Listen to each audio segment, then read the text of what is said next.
Hello everyone, this is Dr. Anjali Srivastava, retired zoology professor, and this is my YouTube channel, Adarsh Arya. Today's topic is sustainable development.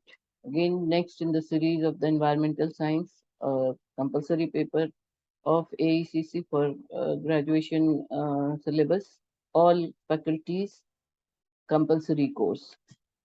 हम ने पिछले series में हम कई videos इसके देख चुके हैं।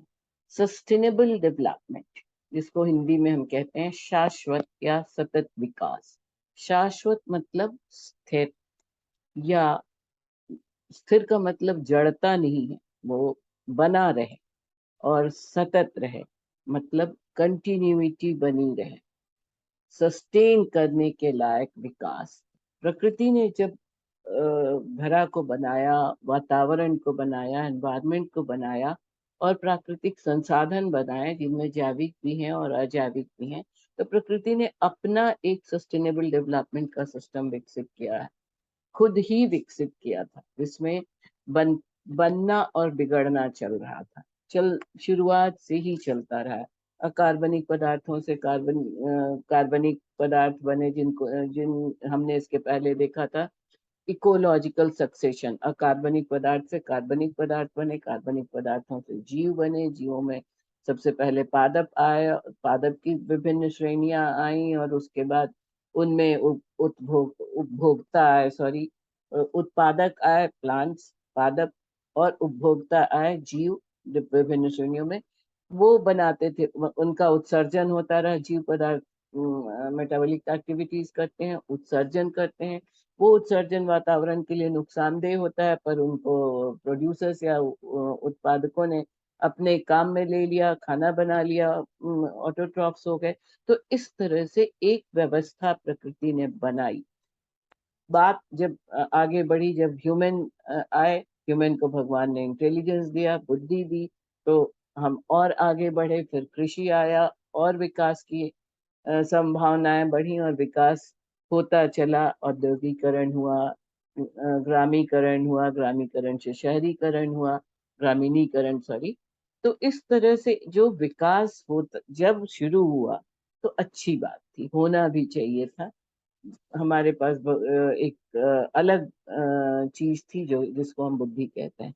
पर ये बुद्धि अबुद्धि अबौद्धिक रूप में बढ़ने लगी, अति विकास की, जिसको हम कहते हैं अंधता में। हम मदांध होने लग गए, हमने विकास को अब विनाश की तरफ मोड़ दिया है, और इसकी वजह से हम सस्टेन नहीं करेंगे। हम आगे, हमारी आज जो हम हैं, हम वही नहीं है, हम आगे, हमें बढ़ना है, हमारी पीढ़ियां आएंगी। हम ये समझने लगे हैं कि बस आज को सुखपूर्वक बना लो, खूब लग्जरी बना लो, सब पेड़ काट दो, जितना जितना संसाधन हो, जितने ऐश हो, सब कर लो, कल क्या होगा देखा जाएगा। हम ये भूल रहे हैं कि कल भी हमारा ही है, हमारे बच्चे आने वाले कल में हैं, उनके बाद आने वाले बच्चे हैं।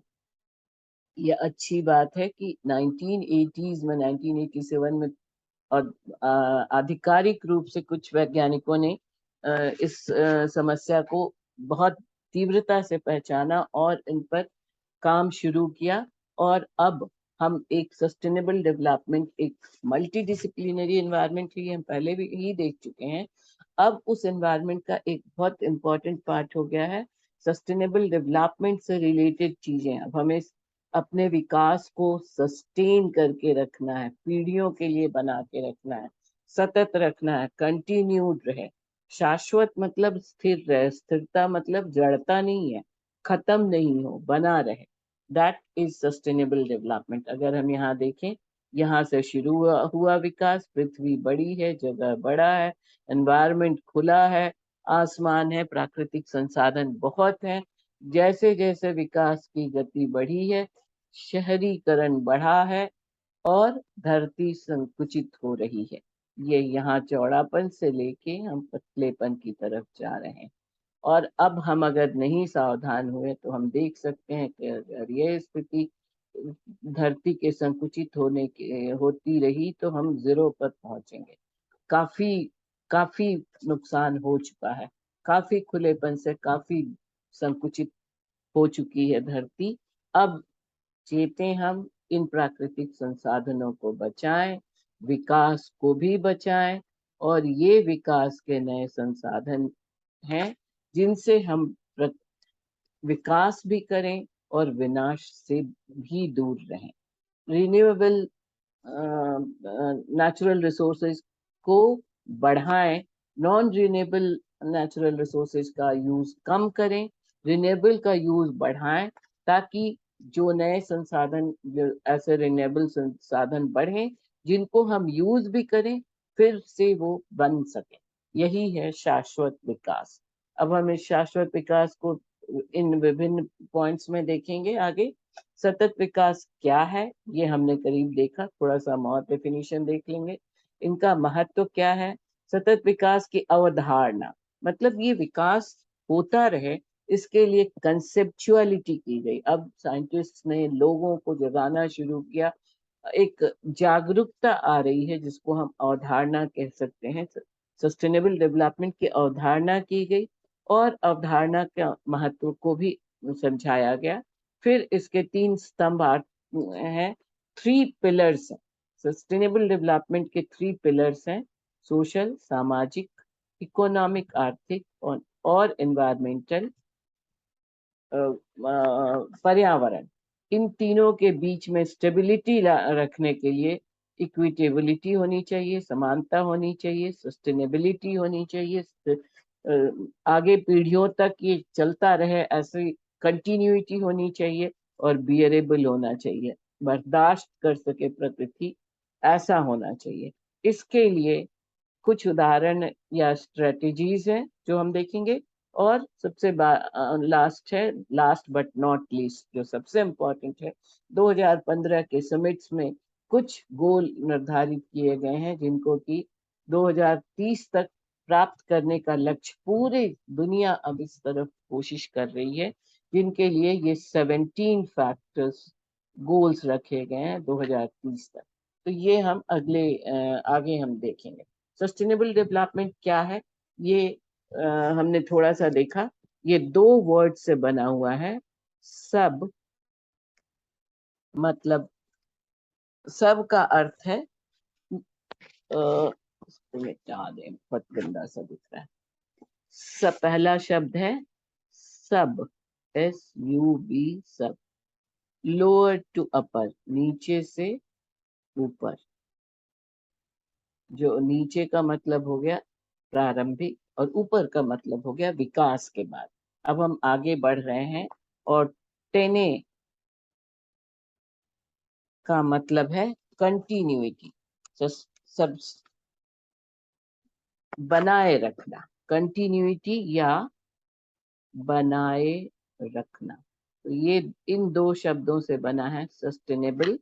इसका मतलब है 17th सेंचुरी में यह अवधारणा की गई, सस्टेनेबिलिटी की अवधारणा या कंसेप्ट को रिसीव किया गया सबसे पहली बार।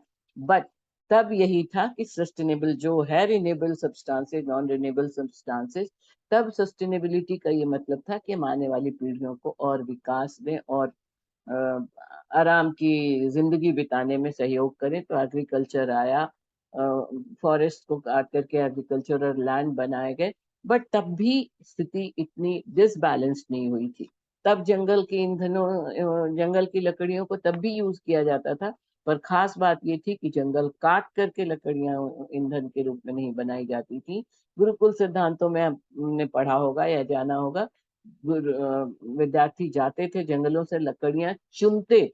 चुनना शब्द आप सुनिएगा पुरान पौराणिक कथाओं में, चुनते थे।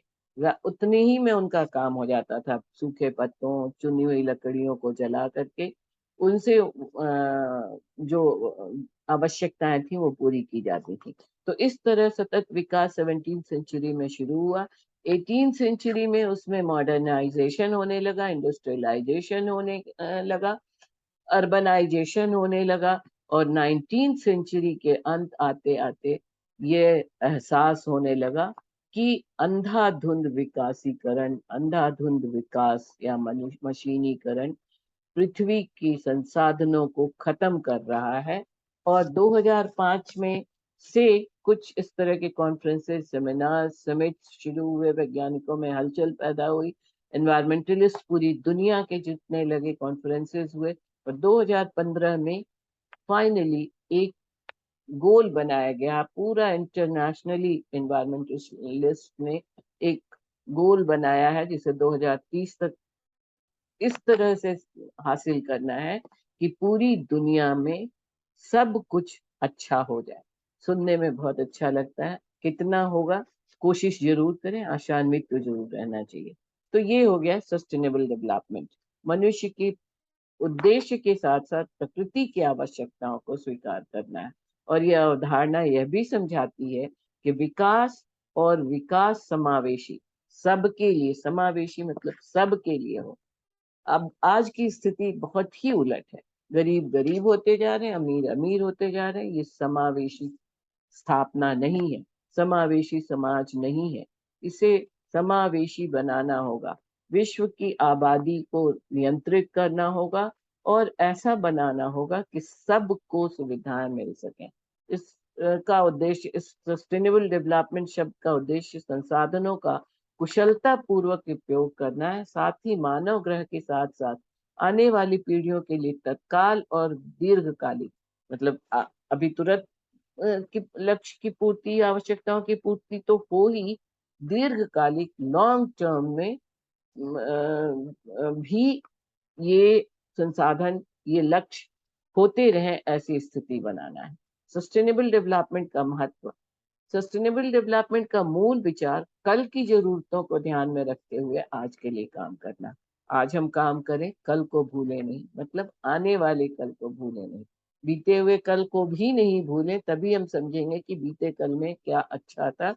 पर आने वाले कल को बचाना है, ये सोच करके हम चलेंगे। हम कमोडिटी नहीं समझें कि कमोडिटी मतलब संसाधन अपने आराम, अपने लिए, ऐश के लिए ना यूज करके कम्युनिटी के लिए भी सोचें, समाज के लिए सोचें, तब सस्टेनेबल डेवलपमेंट का मतलब बनता है। इसके लिए हमको क्या क्या करना चाहिए, कुछ बिंदु हैं जो हमें सस्टेनेबल डेवलपमेंट के महत्व को बताते हैं, जिनमें पहला है सतत कृषि विधियों पर ध्यान, जो एग्रीकल्चर है। एक्चुअली एग्रीकल्चर के लिए, लैंड बनाने के लिए फॉरेस्ट डिफॉरेस्टेशन किया गया था बल्कि, और अब वो डिफॉरेस्टेशन हर काम के लिए, हर विकास की गतिविधियों के लिए इतना बढ़ गया है।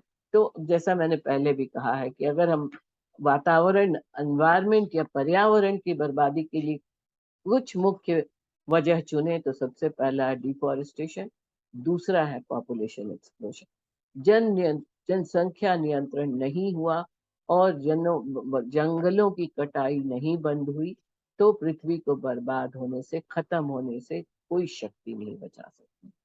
तो पहला हो गया कृषि, एग्रीकल्चर और एग्रीकल्चरेबल लैंड की स्थिति को ध्यान रखना, और दूसरा हो गया वातावरण, जलवायु को स्थिर रखने का प्रबंधन।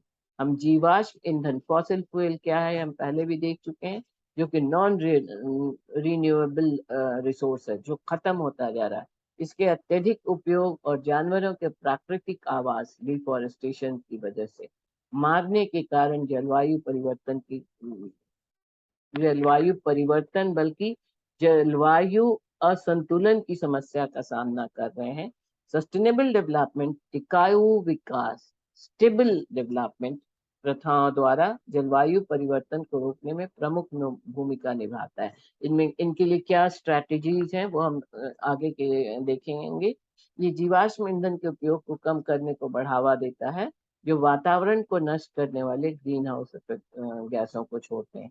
क्या है ग्रीन हाउस इफेक्ट गैस, ये हम पहले के वीडियोज में देख चुके हैं।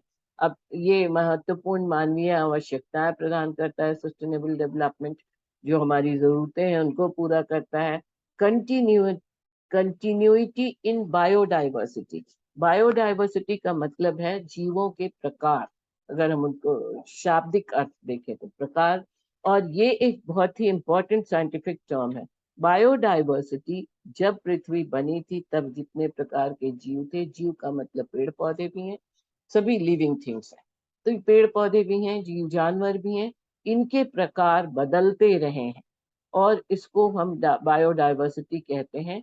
ये खाली बढ़ते नहीं जा सकते हैं, जैसे जैसे पृथ्वी पर वातावरण बदल रहा है, क्लाइमेट बदल रहा है, जरूरतें बदलती रहती हैं लिविंग थिंग्स की, और पुराने living things slowly but continuity में कुछ जाते रहते हैं, कुछ आते रहते हैं। तभी तो हमने देखा इसके पहले सक्सेशन की लाइकेन से सैचुरेटेड क्लाइमेक्स कम्युनिटीज बन रही हैं। तो ये एक सतत प्रक्रिया है जिसको वातावरण में असंतुलित प्रक्रियाओं की वजह से अब ऐसा हो गया है कि एक अगर उदाहरण के तौर पर जो एक नेचुरल बायोडाइवर्सिटी चेंज के प्रोसेस था, जिसमें पुराने जाने का साल में एक दो स्पीसीज जाते थे, जो अब ऑन एन एवरेज एक स्पीसीज रोज एक्सटिंक्ट हो रहा है, जाने का मतलब हो रहा है खत्म हो रहा है। इस स्पीड में बायोडाइवर्सिटी, नई बायोडाइवर्सिटी तो आ ही नहीं सकती। तो इसका मतलब बहुत सारी प्रजातियां लुप्त होती चली जा रही हैं। इस स्थिति को रोकना है, सतत जैव विविधता को बनाए रखना है, और साथ साथ वित्तीय स्थिरता। किसी भी समाज को आगे बढ़ने के लिए इकोनॉमी अब आज की बहुत बड़ी जरूरत है, जिसमें बैलेंस रखना है, पर कैपिटा इनकम बढ़ाना है। हम बड़े अमीर अमीर होते चले गए, हम बढ़ा ले, हम बढ़ा ले, हम बढ़ा ले, दूसरों का छीन के, उसका छीन के। जितनी इंडस्ट्रियलाइजेशन होती जा रही है उतना एम्प्लॉयमेंट कम होता जा रहा है।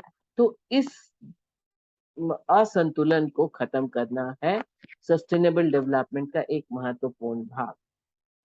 अब ये अवधारणा करीब करीब वही चीज है।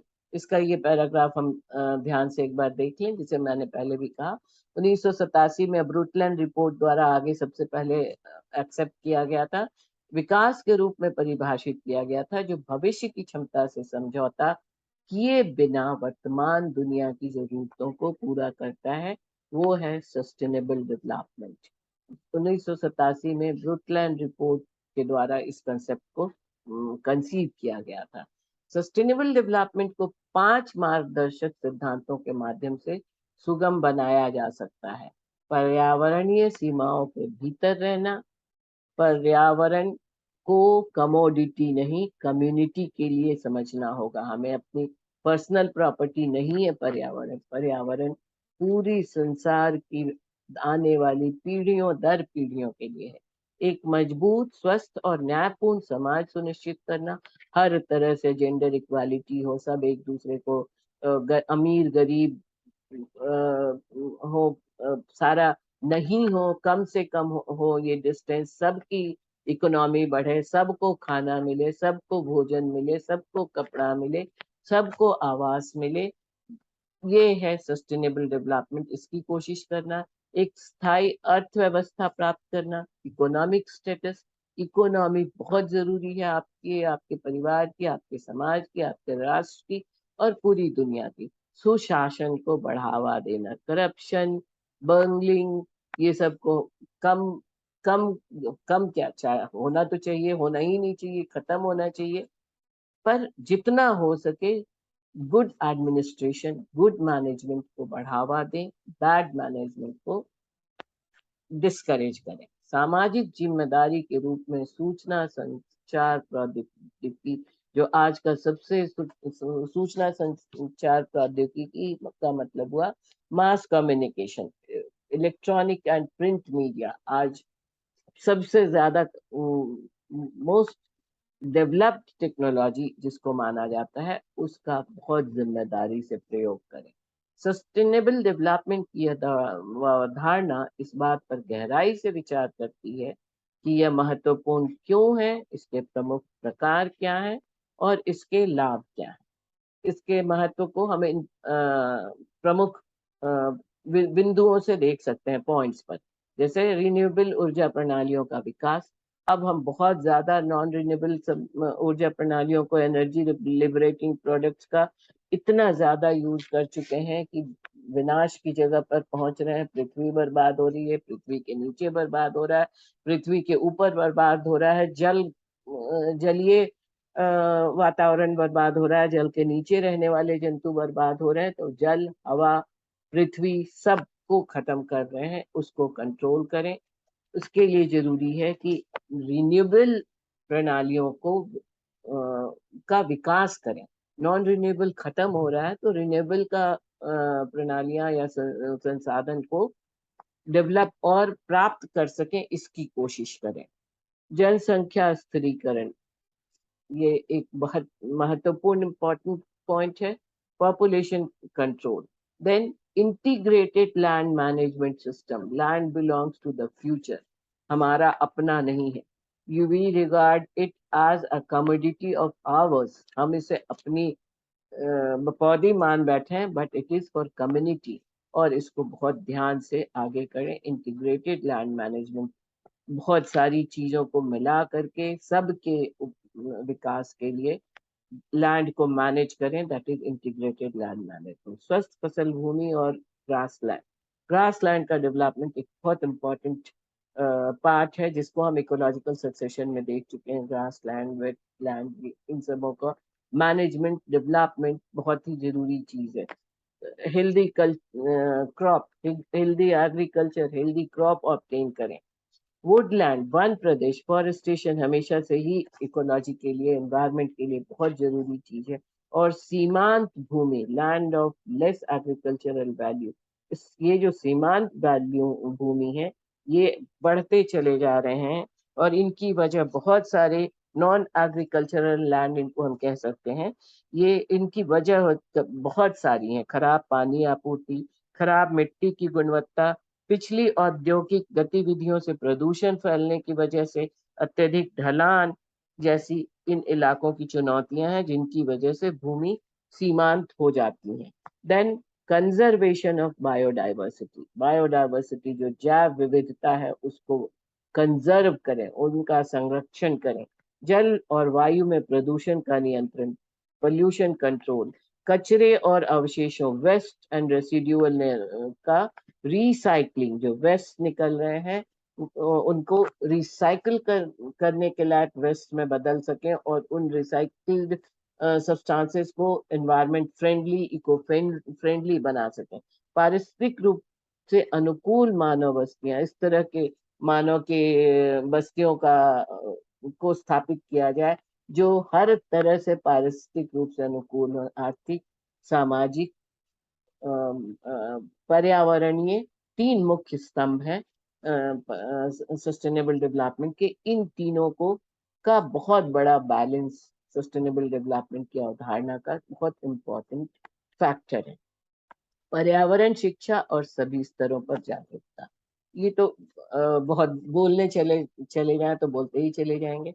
अब हमने पहले भी जैसे देखा था, सस्टेनेबल डेवलपमेंट के तीन बहुत इम्पोर्टेंट डेवलपमेंट है, स्तंभ हैं, पिलर्स हैं। आर्थिक स्थिरता, सामाजिक स्थिरता और सांस्कृतिक स्थिरता। हम आर्थिक रूप से सभी निर्भर हो, सामाजिक रूप से सब में सामंजस्य हो। हर जो पर्यावरण है, ये पर्यावरण का मतलब वो जगह जहाँ सब रह रहे हैं, दैट इज एनवायरनमेंट। तो सब जो में आते हैं, सभी जैविक, अजैविक, सब के बीच में एक स्थिरता हो। ज्यादा अभी सस्टेनेबल डेवलपमेंट में पर्सनल सोसाइटी में लिविंग बीइंग्स का की स्थिरता और पॉपुलेशन के बीच में एक गुड हार्मोनिक रिलेशनशिप हो, वो यहाँ पे ज्यादा संदर्भ करता है।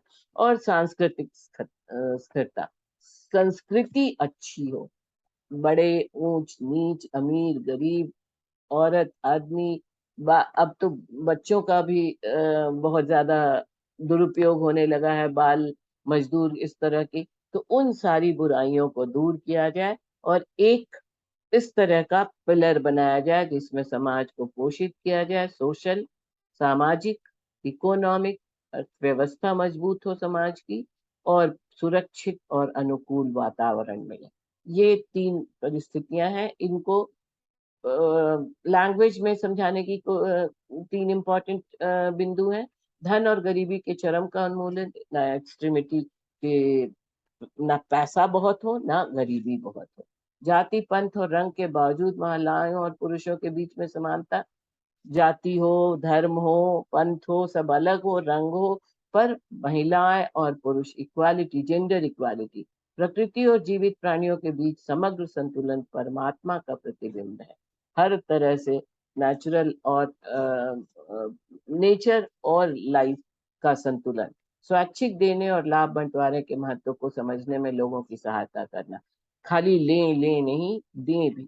पॉपुलेशन एम्प्लॉयमेंट देने की कोशिश करें, पर क्योंकि जो जिस तरह से विकास हो रहा है, एम्प्लॉयमेंट कम हो रहा है।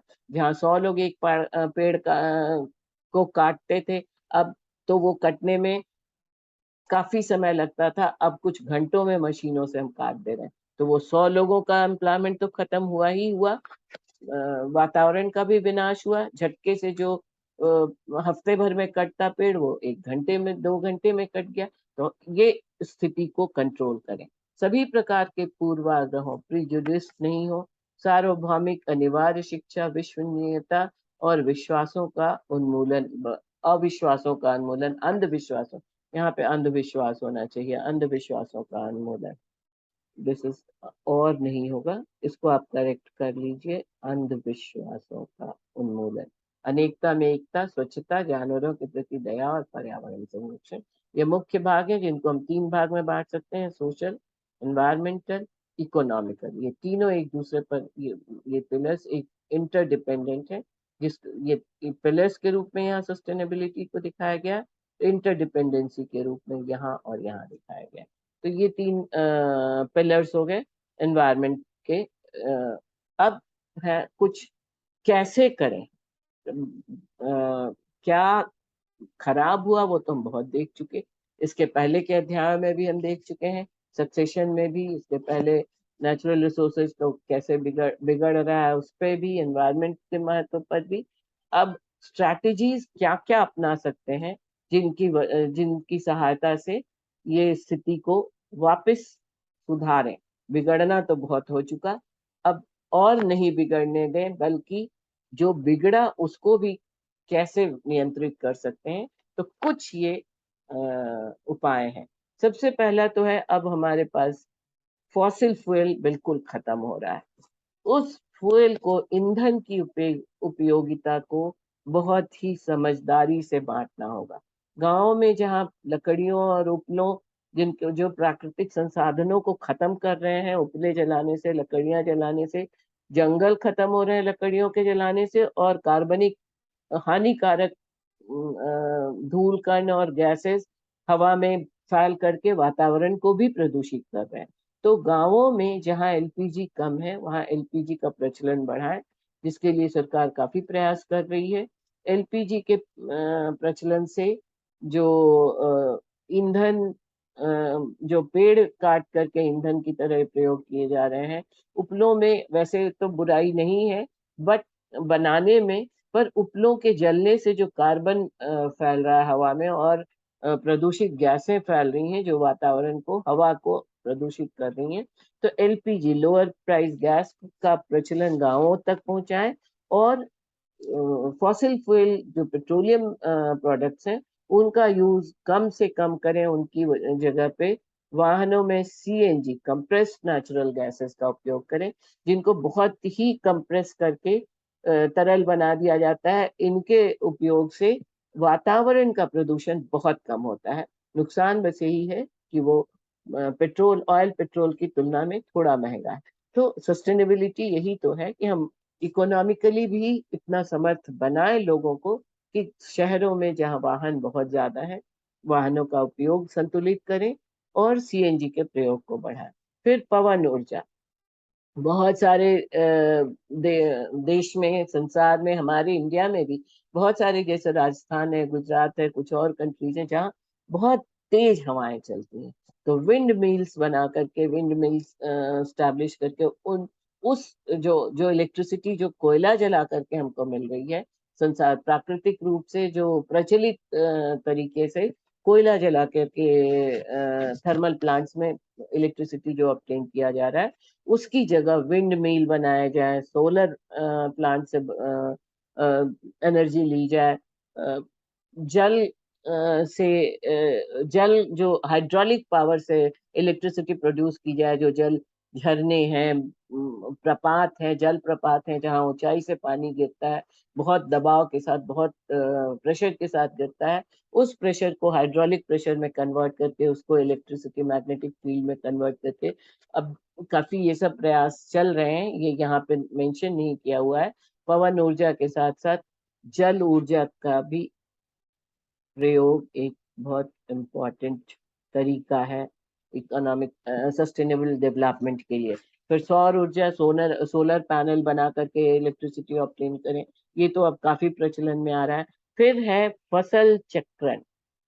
इसका मतलब है सस्टेनेबल डेवलपमेंट के लिए फसल चक्रण एक बहुत ही इम्पोर्टेंट तरीका है, जिसमें अल्टरनेट क्रॉप्स ऑब्टेन करते हैं, जिसमें ऐसे जो क्रॉप्स गेन करते हैं, सॉरी थोड़ा सा मैं लड़खड़ा गई हूँ। फसल चक्रण एक आजकल तो अब बहुत ज्यादा किसान अपना रहे हैं रिसाइकलिंग या कंटिन्यूएशन ऑफ दलहन और तिलहन, जैसे अनाजों को एक क्रॉप अनाजों का ऑब्टेन किया गया, जिससे कि पृथ्वी में बहुत ज्यादा, जो पृथ्वी के जो उपजाऊ संसाधन है, उपजाऊ जो मटेरियल्स हैं, ऑर्गेनिक कंपाउंड्स हैं, वो बहुत ज्यादा यूज हो गया। तो उसके तुरंत बाद दलहन लगाया गया। दलहन का मतलब हुआ दालों का फसल। दालों को उगाने से दालों की जड़ों में बहुत सारे गांठ होते हैं, उनमें राइजोबियम नामक जीवाणु वायुमंडल के नाइट्रोजन को फिक्स करते हैं। नाइट्रोजन फिक्सेशन बायोजियोकेमिकल साइकिल्स हमने थोड़ा सा देखा था, या हम अलग से देखेंगे अगर आप चाहेंगे तो। नाइट्रोजन फिक्सेशन बहुत सारे कार्बनिक पदार्थों का फिक्सेशन, अकार्बनिक पदार्थों का फिक्सेशन करके वातावरण को, जमीन को उपजाऊ बनाया जाता है, जिसमें नाइट्रोजन फिक्सेशन एक इम्पॉर्टेंट है। नाइट्रोजन फिक्सेशन को स्थिर करके ऑर्गेनिक कंपाउंड्स बनाते हैं, जिनसे सॉइल फिर से उपजाऊ हो जाता है।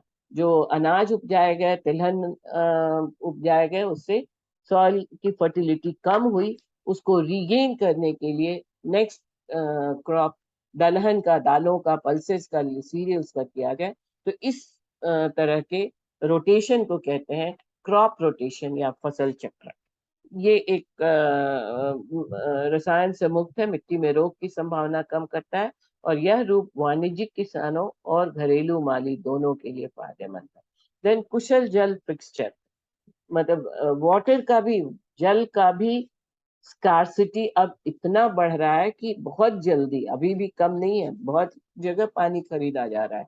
पानी सोना के बराबर कीमती होने जा रहा है, होता जा रहा है। तो उसके लिए पानी का उपयोग जितना नियंत्रित कर सकें, इसमें जल फिक्सचर मतलब हैंड शावर्स, जिन अब बहुत ज्यादा बीच में प्रयोग शुरू हुआ है हर जगह शावर्स का, नहाने के लिए शावर्स में।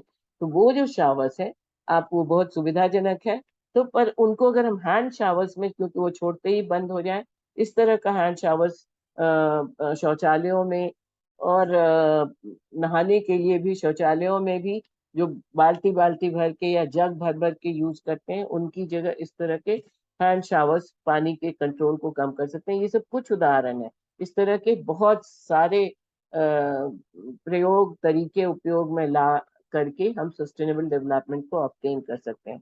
Then sustainable forest management.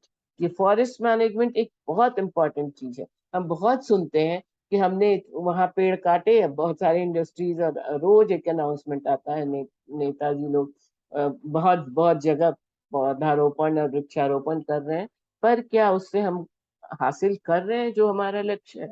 नहीं, क्योंकि हमने पेड़ लगा दिया, जो आज लगाया वो 100 साल बाद उस जंगल की जगह पहुंचेगा जिन जंगलों को हमने काट दिया। तो हम लॉन्ग टर्म प्लानिंग करें, जिस पर अब जोर दिया जा रहा है कि कल अगर हमको किसी एक जल लैंड को का फॉरेस्ट को काटना है, तो इसके लिए हम कम से कम 10 साल पहले प्लानिंग करें, और कोई और लैंड, बैरल लैंड चुने, वहां पेड़ बना लें, और पेड़ लगा नहीं लें, उन पेड़ों को उपजाएं, ग्रो करें, पेड़ बना लें, और उनको फॉरेस्ट में बदलने के लिए, क्योंकि तब ये अगर वो पेड़ बन चुके हैं, कम्युनिटी सिरल कम्युनिटी के क्लाइमेक्स तक पहुंचने की स्थिति तो सैकड़ों साल लग जाएगी, पर कम से कम उस तरफ बढ़ने की स्थिति तो हो जाए कि हाँ, अब ये एनुअल प्लांट्स तक आ गए हैं, पेरिनियल प्लांट्स तक भले नहीं गए हैं, एनुअल प्लांट तक हम सक्सेशन देख चुके हैं। तो अब इनके नष्ट होने की संभावनाएं काफी कम हो चुकी हैं। अब उनका संरक्षण किया जाए और तब जो फॉरेस्ट है जिसका हम यूटिलाइज करने जा रहे हैं डेवलपमेंट के लिए, तब उनका डिफॉरेस्टेशन करें। तो इस तरह से फॉरेस्ट लैंड मैनेजमेंट करें। तो ये हो गए कुछ उपाय। देन सतत विकास के लक्ष्य। अब ये आज के चैप्टर का आखिरी पार्ट है। ये सतत विकास का लक्ष्य 2005 से ये प्रयास शुरू हुए थे, जिनमें प्रकृति को बचाना है, पर्यावरण को बचाना है इंटरनेशनल लेवल पे। और 2015-25 से 27 दिसंबर 2015 को न्यूयॉर्क में महासभा की बैठक हुई। पूरे संसार के एनवायरमेंटलिस्ट जमा हुए और अगले 15 साल मतलब 2030, अब आज तो 2022 हो गया है, मतलब 7 साल तो ऑलरेडी बीत चुके हैं इस लक्ष्य को निर्धारित हुए। इसमें 17 गोल्स डिसाइड किए गए हैं, जिनको 2016 से 2030 के अवधि में हासिल करने का निर्णय लिया गया था। इस बैठक में 193 देशों ने भाग लिया था। अब ये मिलेनियम डेवलपमेंटल गोल्स 2015 में समाप्त हो गए थे। इन विकासों को प्राप्त करने का फैसला इस संयुक्त राष्ट्र शिखर सम्मेलन में लिया गया। इसके 17 गोल्स हैं। ये हैं इनके 17 गोल्स। नो पॉवर्टी, गरीबी खत्म करें। नो हंगर, जीरो हंगर, कोई भूखा नहीं मरे। Good health and well being, health बहुत बड़ा एक फैक्टर है, और इस मामले में आज ही मैं कहीं एक पढ़ रही थी कि वेदांता में 22 लाख और कितना लगा के 6 साल का बच्चा ना मर रहा है ना जी रहा है। तो ये बहुत दुखद पहलू है हेल्थ का। डेवलपिंग कंट्रीज में स्थिति बहुत शोचनीय है।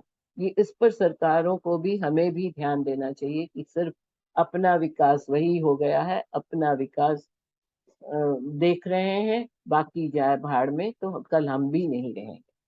देन क्वालिटी एजुकेशन, इसके लिए शिक्षा की बहुत जरूरत है, और क्वालिटी शिक्षा की, खाली ऐसी शिक्षा जो व्यावसायिक ही हो जाए, सिर्फ पैसा कमाने वाली शिक्षा की अब जरूरत नहीं है। क्वालिटी एजुकेशन होना चाहिए, जेंडर इक्वालिटी होना चाहिए, मेल फीमेल के बीच में equality. Then clean water and sanitation, सब जगह सफाई चाहिए। पानी की इसमें बहुत इंपॉर्टेंट है। सफाई, हर तरह की सफाई होनी चाहिए। Sanitation is healthy ways of cleaning and clean water. Then affordable and clean energy, ये तो हम इस पर बहुत देख चुके, बहुत बात कर चुके। वायु ऊर्जा, सौर ऊर्जा, जल ऊर्जा का उपयोग करें, और नॉन रिन्यूएबल फ्यूल्स का, फॉसिल फ्यूल्स का उपयोग कम करें, जो वातावरण को नष्ट कर रहा है अवांछनीय गैसों की उत्पत्ति से भी, और जो कंजर्व जो स्टोर्ड खजाना है प्रकृति का, उसको भी। Then decent work and economic growth, हमेशा एक ग्रोथ आएगा तभी एक समाज में सब उन्नति करेंगे, और प्राकृतिक ग्रोथ का ग्राफ सतत ऊपर चढ़ेगा, भले धीरे चढ़े पर सतत ऊपर चढ़े, तभी समाज का डेवलपमेंट होगा। Then is the industry and industrialisation का एक हिसाब रखें। इंडस्ट्रियलाइजेशन एक कंट्रोल में हो। आंखें थोड़ी, इंफ्रास्ट्रक्चर का डेवलपमेंट हो। देन 10th है रिक्वायर्ड इनएक्विलिटी, रिड्यूस इनएक्विलिटी, इन इन इनइक्वालिटीज, सॉरी, बहुत मैं खड़ा गया, जो इन इक्वालिटी को, जो असमानता की स्थिति होती जा रही है गरीब अमीर में, जातियों में, जेंडर में, उन असमानता की स्थिति को खत्म किया जाए। सस्टेनेबल सिटीज एंड कम्युनिटीज, ऐसे जगह बसाए जाए, मानव बस्तियां ऐसी बसाई जाए जहां सब एक दूसरे के लिए हों। रिस्पॉन्सिबल कंजम्पशन एंड प्रोडक्शन, उत्पादन और उपभोग की के बीच में संतुलन हो, उत्पादन भी करें, उपभोग भी करें, ना अति उत्पादन करें ना अति उपभोग करें। इसके लिए सबसे ज्यादा जरूरी है population control. Then climatic action, वातावरण पर हर तरह से शुद्धि करें, हर प्रदूषण, चाहे वो जल प्रदूषण हो, वायु प्रदूषण हो, मृदा प्रदूषण या सॉइल पोल्यूशन हो, सबको कंट्रोल करें। Life on land and life on in water, यहाँ पे मुझे लगता है एक और पॉइंट बल्कि हम जोड़ सकते हैं, जो जल के अंदर, ये पहले से भी कंसिडर किया गया था।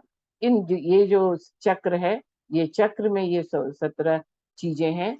यहाँ पे है जलीय स्थिति का भी संतुलन होना चाहिए, ये जलीय स्थिति का संतुलन होना चाहिए, प्रकृति का terrestrial control, below water life below water, पानी के नीचे जो जीवन है उनका संरक्षण कीजिए, लाइफ बिलो वाटर कंट्रोल कीजिए, लाइफ ऑन लैंड कंट्रोल कीजिए, और finally peace, justice and strong institutions for everyone, मजबूत संस्थाएं जो जस्टिस दें, न्याय व्यवस्था मजबूत हो, और पार्टनरशिप फॉर द गोल्स, सब मिल करके पार्टनर बन करके पूरी दुनिया इन 17 लक्ष्यों को हासिल करे, तभी देश, संसार, समाज एक व्यवस्थित रूप लेगा। अब ये एक आकलन, एक सर्वे रिपोर्ट मिला है, भारत की स्थिति सस्टेनेबल डेवलपमेंट गोल्स में हम कहाँ तक पहुंचे हैं। स्थितियां 2020 की हैं, टॉप पे केरल है। तो इस स्थिति में हम ये अलग अलग गोल्स में अलग अलग स्टेट का आकलन है। मैं इसके डिटेल्स में नहीं जाना चाहती हूँ, किसी कंफ्यूजन की जरूरत नहीं है।